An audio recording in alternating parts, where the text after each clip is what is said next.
It is the Mike Missanelli Show. Oh, the day after a win. And what an impressive showing. It's maybe we get back to thinking that the Eagles are a playoff contender. Not only that, but maybe a team that can go further. Yesterday, they blast the Bengals, their most complete win of the year. No question about it. And maybe the most complete, well, certainly the most complete game by Jalen Hurts this year, and maybe one of his best ever, as he outduels the great Joe Burrow. Let's look inside the numbers. Jalen Hurts, 3 touchdowns rushing, another he throws for 1. 16 of 20, 236 in the TD, 10 carries for 37 more with the tush push.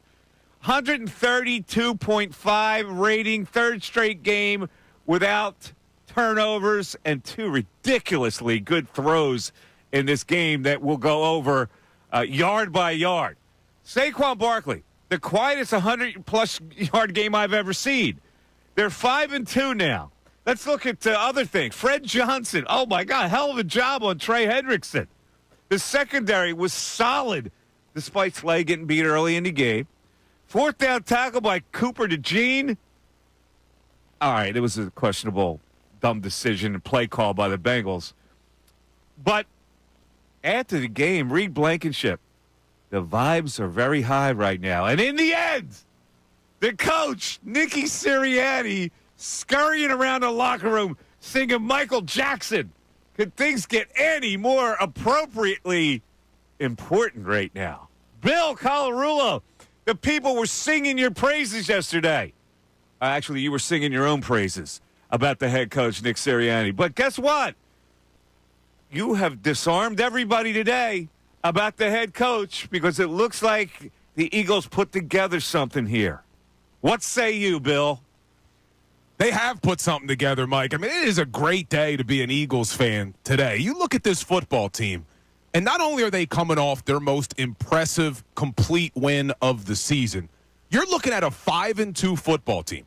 A 5-2 football team that's only played 2 games at Lincoln Financial Field, that's already had back-to-back road games twice, that was trying to adjust to a new offensive coordinator, a new defensive coordinator, new personnel on both sides of the football. They had to go to Brazil. They battled injuries to A.J. Brown, Lane Johnson, DeVonta Smith, Mekhi Becton, Jordan Mailata, Darius Slay. You had your head coach being called a clown nationally, locally, everywhere. And this is a 5-2 football team that's continuing to ascend. And don't look now, because they are a real Super Bowl contender in 2024. Ray, later on, I'm going to have you hit it. We'll save it for the people. But later on, we're going to hit that song, Mike, and we're going to sing it. I expect you to join in. I expect Ray to join in. I expect all of our listeners to join in because my man Nick Sirianni, baby, Nick Sirianni, after starting his career 2-5 as a head coach, is now 37-14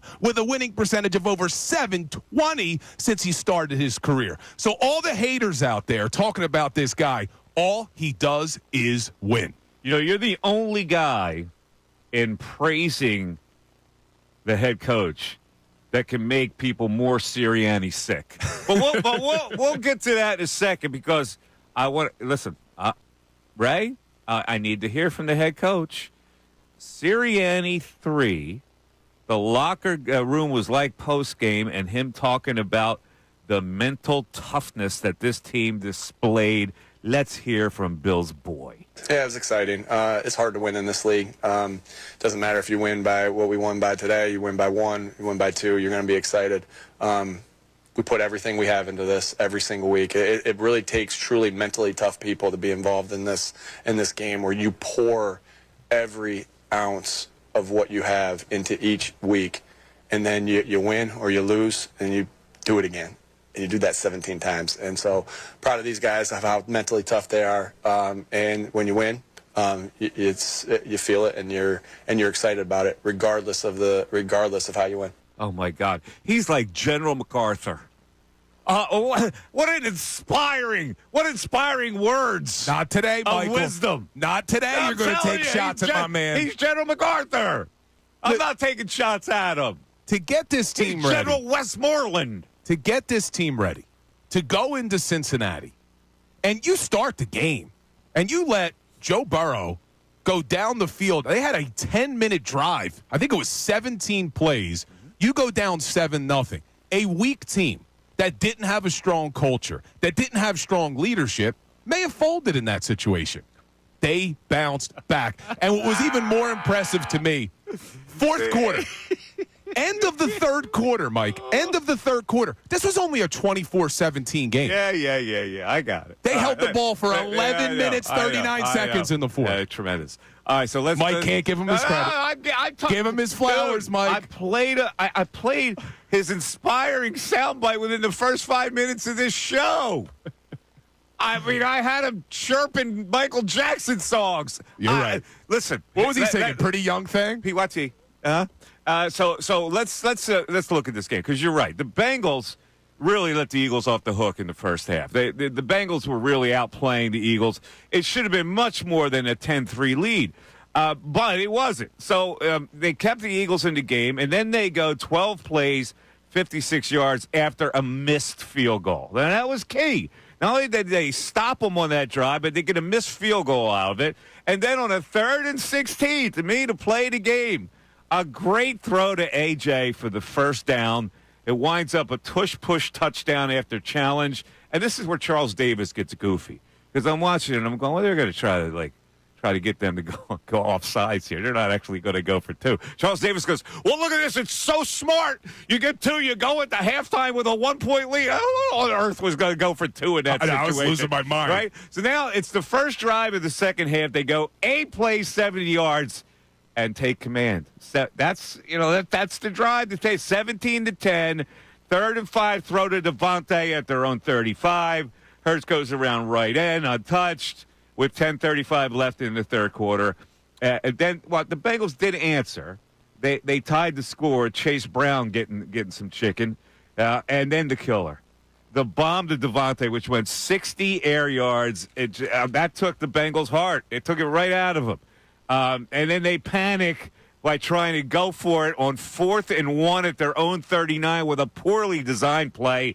And Cooper DeJean snuffs it out by stopping Jamar Chase on a swing pass. That leads to a field goal, and then the interception by Rodgers and GJ on the attempted long pass. And it was sayonara. They dominated the game. They took their heart. And the Bengals, who hadn't lost there, wound up losing. Nick Sirianni's the only head coach to ever win in Cincinnati against the Bengals. But listen, I've been very critical of Howie Roseman and his inability to identify young defensive talent in the draft. Man, you look at this defense right now, and he's done exactly that. Cooper DeJean looks good. Quinyon Mitchell looks good. Even Nolan Smith with another half sack yesterday.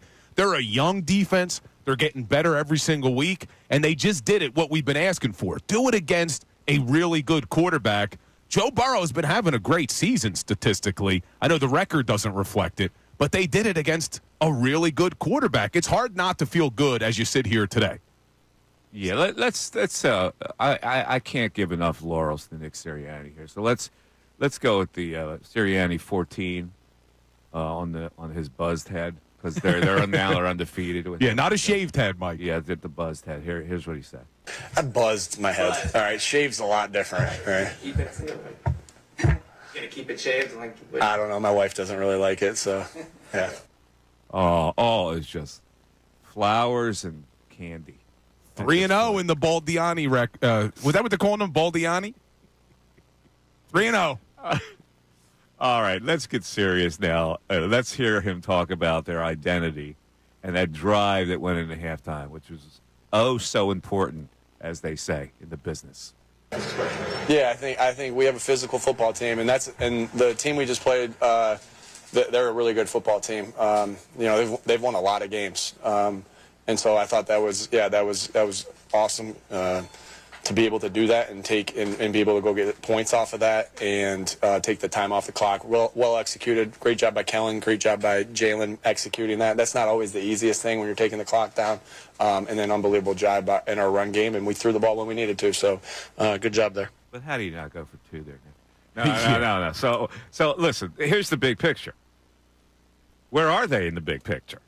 is the big picture, because you saw the Commanders struggle, and they needed a miracle to win that game yesterday. And I'm looking at both teams, and I'm going, the Eagles are better than the Commanders. The Eagles are more seasoned. So when I look at this division, I wasn't convinced until I saw what I saw yesterday. That was a complete win, their most complete win of the season, and the quarterback is now in a groove where he's not doing too much, but he's doing what he has, and that's using his legs and making well-timed throws. I mean, listen, that throw to DeVonta was just a beautiful throw. It was perfect. That was a perfect throw. The 3rd and 16 pass to A.J. Brown and monster was a great throw, and it looked like he was in full command of the offense. That was the best part of it. And I know he finishes 16 of 20, but his numbers in the second half, 9 of 9 for 150 yards and a touchdown. I mean, that's 16 to 20. The way this team plays offense is perfect now. There used to be a time when you looked at that and go, that's not enough. But it's perfect now. But with the way they do, I mean, they're getting everybody involved too. I mean, Calcaterra has turned into a weapon, for crying out loud.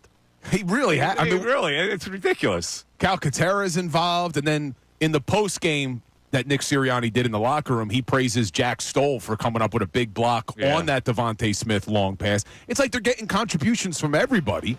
Even Isaiah Rodgers getting really in the mix on defense. It's hard to be negative today, so we'll see. Let's see how the fan base treats positivity. It's not the pool they're used to swimming in. Here's how you get in. It's 610-632-0975 as we talking about a big Eagles win and what that means for the rest of the year. The Mike Missanelli Show. It's on 97.5 The Fanatic.